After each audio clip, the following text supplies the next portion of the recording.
Et salut tout le monde, comment ça va? Moi ça va très bien, j'adore être un peu dans cette position là déjà assis, c'est plus cool. Ensuite j'ai l'impression que ma mangatech elle est infinie, qu'elle s'étend, elle s'étend, elle s'étend jusque l'univers. Mais pas du tout, pas encore mis de manga, mais bientôt, la vidéo va bientôt sortir de ma mangatech tout simplement. J'en ai fait une au tout début de ma chaîne, mais bientôt elle arrive, elle arrive, elle arrive. Donc pour tous ceux qui découvrent la chaîne, continuez à suivre, on va faire ça très très fort et très très lourd ce mois-ci, surtout au mois de mai. Et donc du coup on est bien sûr là pour parler des mangas du mois de mai. Et on va commencer tout de suite avec les 10 sorties qui m'intéressent le plus ce mois-ci. Et c'est parti! Je les ai écrits mais je les ai pas classés, donc je vais faire ça là, je vais faire un petit classement avec vous, tranquillement, tranquillou. Déjà le premier que j'attends, on va dire, sa sortie, même si je vais pas l'acheter, c'est un peu con, mais c'est Doga de chez Kyun, qui a été fait par l'auteur de Baddest. Là c'est un peu un manga SF, c'est un peu un manga voilà, qui me donne envie en tout cas, et le coup de crayon a l'air assez sympa. Ensuite Jumbo Max de Tsutsumu Takahashi, parce que c'est du Tsutsumu Takahashi. J'ai pas les 4 premiers, j'aurai pas le 5 non plus. J'attends un peu de voir, parce que quand c'est sorti au début, c'est un peu comme d'habitude, tout le monde en a parlé, tout le monde a dit que c'était vraiment excellent, et depuis, bon, silence radio, j'en entends plus du tout parler.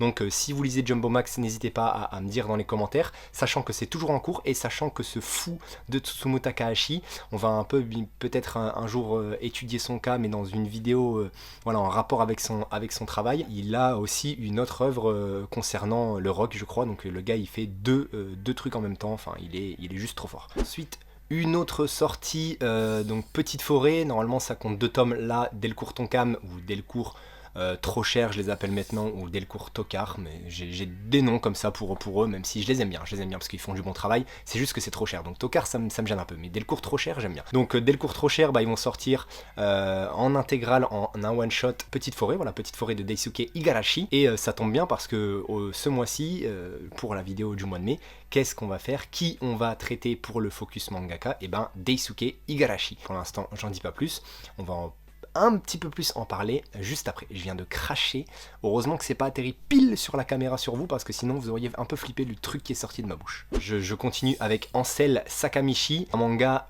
culte de fou, qui a été fait, je crois, enfin qui va sortir en tout cas, si je dis pas de bêtises, chez Panini, en association avec l'équipe, enfin la chaîne l'équipe, enfin le journal l'équipe en tout cas, un manga de sport incontournable, voilà, au Japon, qui fonctionne quand même assez bien. Les couvertures, en tout cas, je sais que des fois je vois popper certaines couvertures à l'heure actuelle, et elles sont folles, elles sont dingues, je vais essayer de vous en mettre, mais c'est vraiment un très très gros manga, en tout cas culte du Japon, donc il faut y aller. Et en plus moi qui aime bien le sport, j'adore le Tour de France.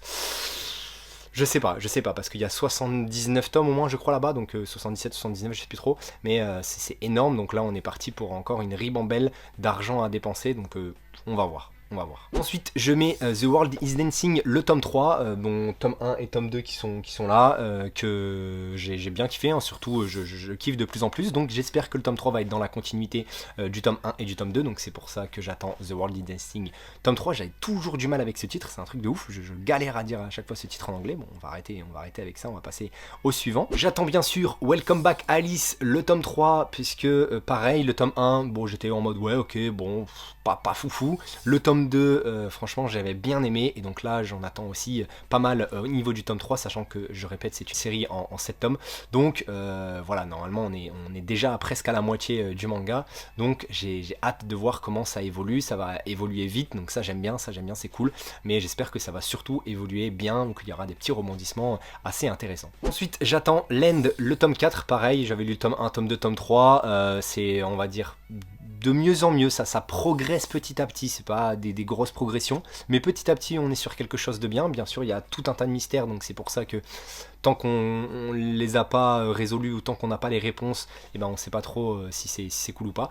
Mais Land, le tome 4, je l'attends forcément avec impatience. Il me reste 3 titres que du lourd. Aohashi, le tome 22, forcément que j'attends. On a Fashion, le tome 2, pareil, que j'attends énormément, parce que j'avais kiffé à fond le tome 1, j'en ai parlé lors de ma dernière vidéo. Et et le tome 2 de Crescent Moon Dance with the Monster, donc pareil, tome 2 de Fujita. J'avais adoré le tome 1, peut-être pour l'instant le meilleur tome 1 en tout cas de 2024 que j'ai lu, donc j'espère que le tome 2 va aussi continuité dans ça. Ça veut rien dire ce que j'ai dit, je viens de me rendre compte que j'ai dit continuité au lieu de continuer, mais c'est pas grave, il est tard, je fais ma vidéo un petit peu tard ce soir pour vous poster ça en temps et en heure, voilà, tout simplement, tout simplement. Et maintenant, il est l'heure de passer au focus mangaka. Je devrais faire peut-être un petit jingle focus mangaka.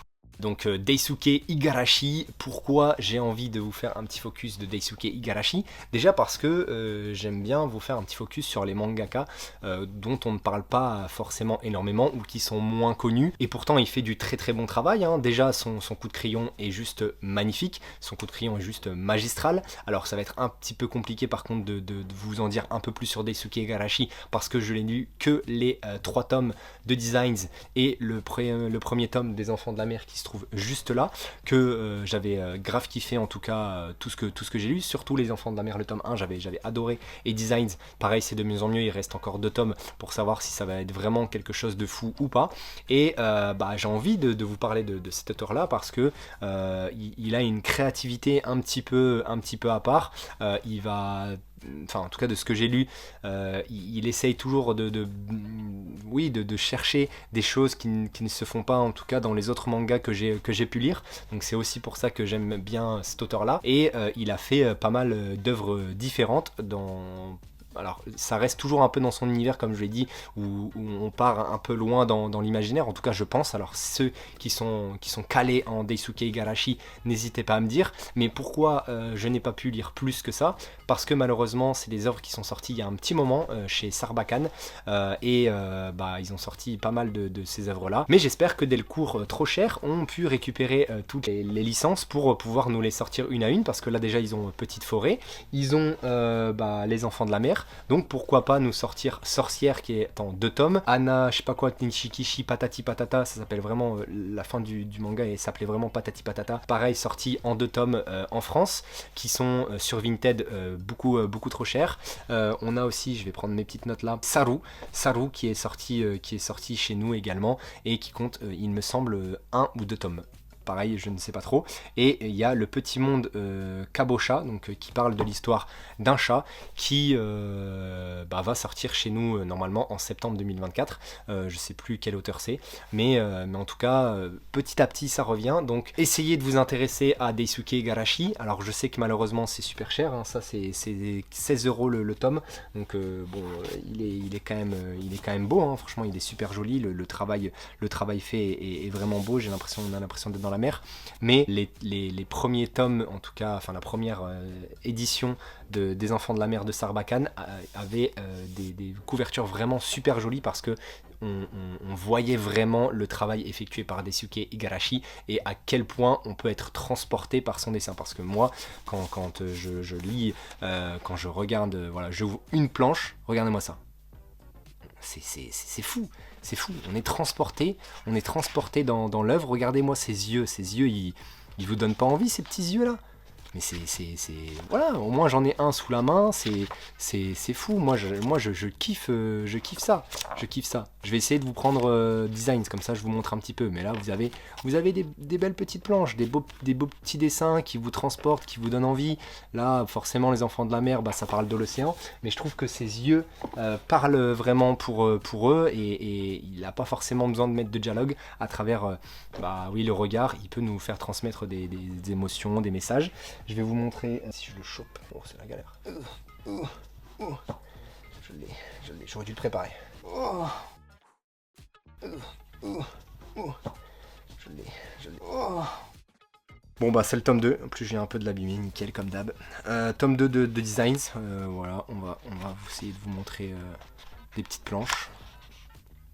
Pareil, après Nueve c'est 9,95 € le tome, hein. Donc bon, c'est pas non plus... je crois que c'est peut-être la même branche. C'est les mêmes copains, je crois. Là, on est sur une histoire Designs où les humains ont été mélangés avec les animaux. Donc, ils ont tous des petites particularités. Franchement, j'ai trouvé une belle petite planche à vous montrer. Incroyable. C'est fou. C'est fou.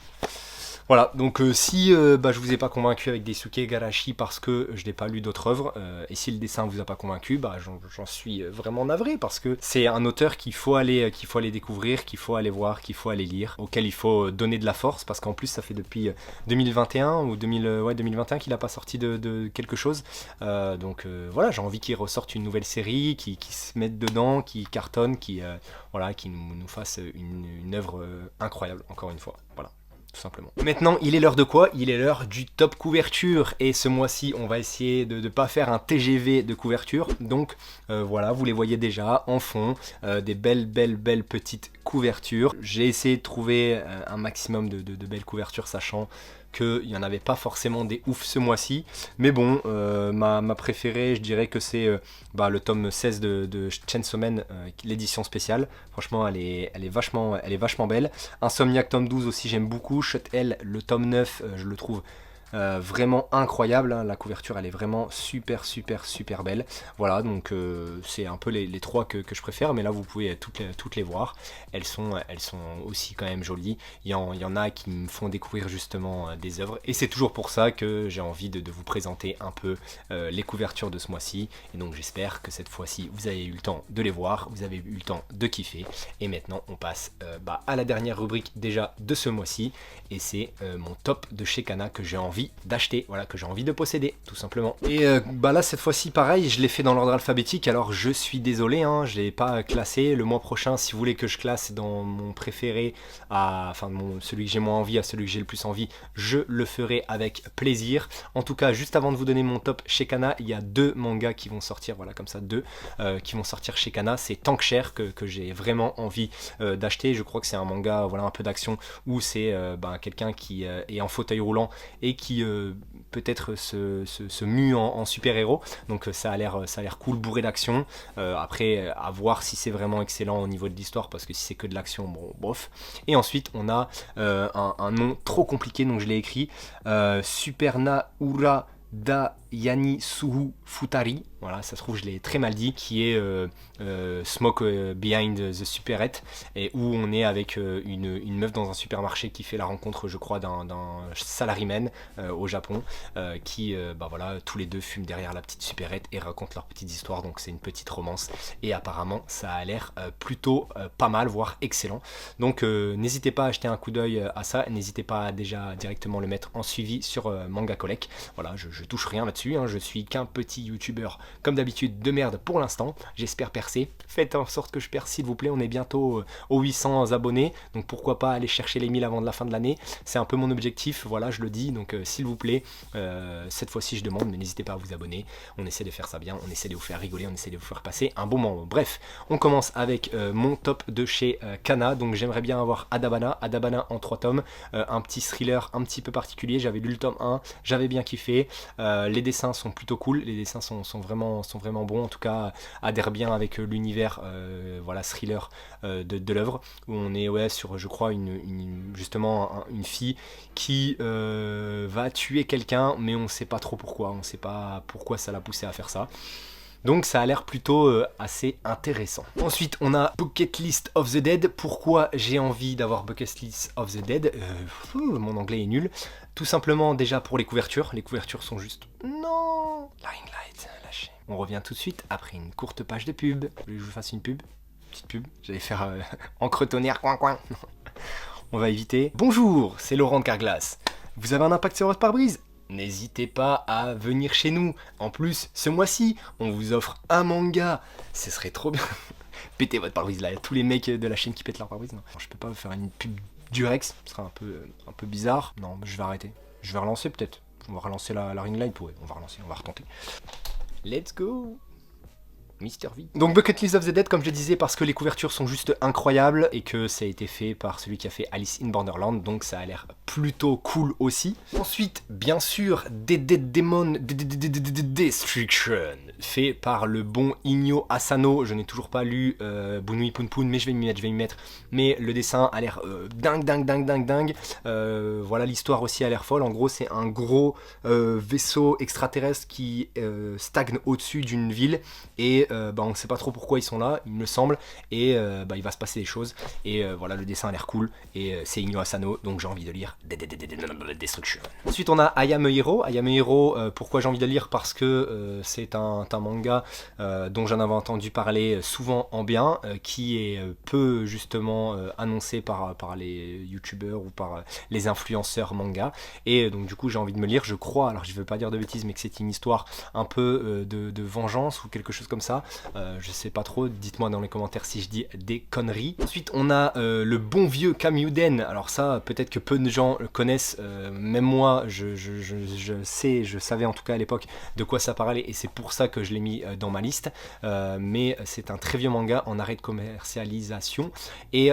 j'ai vraiment envie de lire parce que le coup de crayon, moi j'aime bien le coup de crayon vintage, hein. Je suis un petit fan de coup de crayon vintage, comme ici avec Dororo pardon, de Tezuka. Franchement j'aime trop les vieux livres, enfin en tout cas le style vraiment manga d'époque, je kiffe ça, donc ça en fait partie, et en plus c'est quand même une très belle histoire, donc j'ai envie de lire ça. Ensuite on a le Pavillon des Hommes. Le Pavillon des Hommes, je crois qu'il y a 21, 22, 23 tomes, je ne sais plus exactement, où on nous parle justement d'un pavillon d'hommes. En fait tout a été un peu mélangé, normalement c'est à l'époque en tout cas, c'est les femmes qui sont dans un petit pavillon, et elles font un peu tout, et les princes, les rois en tout cas choisissent un peu qui fait quoi, et bah là c'est un peu l'inverse, c'est les femmes qui dirigent un peu la société, et les hommes sont un peu à la merci des femmes, donc ça a l'air aussi intéressant. Il y a l'animé sur Netflix, donc peut-être aussi que je pourrais regarder l'animé sur Netflix, mais j'ai envie de lire, mais très difficile de trouver je crois, enfin en tout cas il faut faire de la commande, hein, mais en librairie je peux jamais feuilleter un peu le dessin pour voir à quoi ça ressemble, mais j'ai vraiment envie de me le faire. Ensuite on a Le Sablier. Pourquoi j'ai envie de me faire Le Sablier chez Kana? Parce que c'est une série en 10 tomes, ça parle de romance, que les couvertures sont juste sublimes, et que j'en avais parlé lors de ma vidéo il y a 1 an et demi je crois, pour le 14 février, où j'avais fait un top 10 des romances que j'avais pu trouver et qui me plaisaient le plus, et Le Sablier en faisait partie, donc vraiment envie de me plonger dans cette œuvre là. Ensuite on a bien sûr Le Samouraï Bambou, hein, là Taiyo Matsumoto, Le Samouraï Bambou, histoire en 6 tomes qui a l'air vraiment fou, avec un coup de crayon là encore un petit peu particulier, mais très très joli, très magnifique, merveilleux. J'adore le coup de crayon de Taiyo Matsumoto, pareil c'est quelque chose qui nous fait découvrir un autre univers, donc je kiffe, donc j'ai envie de lire ça, un peu cher par contre. Ensuite grosse œuvre en tout cas qui est peu connue, mais c'est Me and the Devil Blues, je crois, alors je veux pas dire de bêtises, mais que ça parle d'un mec qui a fait un pacte justement avec le diable pour devenir musicien, voilà, pour faire du jazz, et il me semble que Seb Lafrite en a fait une vidéo, donc si je la retrouve je vous la mettrai, je sais pas si ça a un lien vraiment l'un et l'autre, mais je crois que c'est ça. Malheureusement le manga pareil est en arrêt de commercialisation, il est toujours pas fini au Japon, je crois que ça s'est arrêté aux 5 ou 6 tomes au Japon, mais c'est toujours en cours parce que l'auteur, alors soit il a des problèmes avec la justice, soit il est malade, mais je sais qu'il y a voilà, quelque chose de pas très cool autour de l'auteur de ce manga là. J'essaye de faire ça vite parce que la ringlette va sûrement s'éteindre, mais Mushishi, voilà, en 10 tomes aussi, coup de crayon un petit peu particulier, un univers pareil, un peu différent, où il me semble qu'il y a un mec qui peut voir un peu les astres, les spectres dans des villages, dans des villes, et il va justement un peu enquêter autour de ça, et donc ça a l'air aussi très intéressant, j'ai envie de me le faire. On a ensuite No Guns Life, voilà, un petit manga je pense SF, où les couvertures, quand je les voyais à l'époque, quand le manga était en cours de parution, je faisais le top couverture, et à chaque fois que je voyais une couverture de No Guns Life, j'avais envie de le lire, donc c'est là, voilà, c'est dans mon top de chez Kana, j'ai envie de lire No Guns Life, et ça personne ne m'en parle, je sais même pas si quelqu'un l'a déjà lu, donc si vous l'avez lu dites-moi, mais c'est quelque chose que je n'entends jamais parler, donc ça se trouve c'est éclaté, mais moi j'ai envie de me le faire. On a bien sûr l'incontournable Slam Dunk, hein, je vais pas plus en parler, j'ai envie de me le faire, avec l'édition, c'est la même édition que Yu Yu Hakusho, là je sais plus comment elle s'appelle, pas la nouvelle, pas la deluxe, mais parce que je trouve les couvertures plus jolies, c'est juste que le dos, je vais acheter les couvertures personnalisées que plein de gens ont fait et qu'on trouve assez facilement. Il nous en reste 2 avec 13 nuits de vengeance, voilà, coup de crayon pareil, un petit peu vintage, les couvertures sont très jolies, j'ai envie de me plonger dans cette œuvre là, je sais pas du tout de quoi ça parle, je crois qu'à l'époque j'en avais déjà entendu parler, je crois que ça parle justement d'une enfin je sais plus comment on dit, une femme de chambre, mais vous voyez, un peu sexy, hein, un peu coquine, enfin pour pas dire le mot qui commence par P, rattrapé, mais j'ai oublié le nom plus joli à dire. Voilà, donc je crois que ça parle de ça. Et ensuite on a bien sûr pour terminer Ushujima, l'usurier de l'ombre, en plus de 40 tomes, 42 si je dis pas de bêtises, que j'ai envie de le lire, de Shoei Manabe, qui fait également Kujo l'implacable, que j'aime bien. Mais là on est sur encore quelque chose d'un peu plus sombre, avec un usurier qui trafique un peu tout le monde et qui n'est pas forcément très très sympa. Donc j'ai vraiment envie de me lire ça, et je termine avec ça parce que c'est déjà bien, c'est déjà cool, et chez Kana il y a quand même du très lourd. Voilà, la ring light va sûrement s'éteindre, donc j'essaie de faire ça vite, et j'espère que la vidéo vous a plu, j'espère que vous avez kiffé. Dites-moi en commentaire ce que vous attendez ce mois-ci, dites-moi en commentaire ce que vous voulez chez Kana, dites-moi en commentaire, voilà, je vous l'avais dit, si Daisuke Igarashi vous kiffez. Je vous laisse là parce que je ne peux pas continuer plus, je ne peux pas attendre que la ring light se rallume, et je ne peux pas vous faire des pubs éternelles éclatées. Ciao!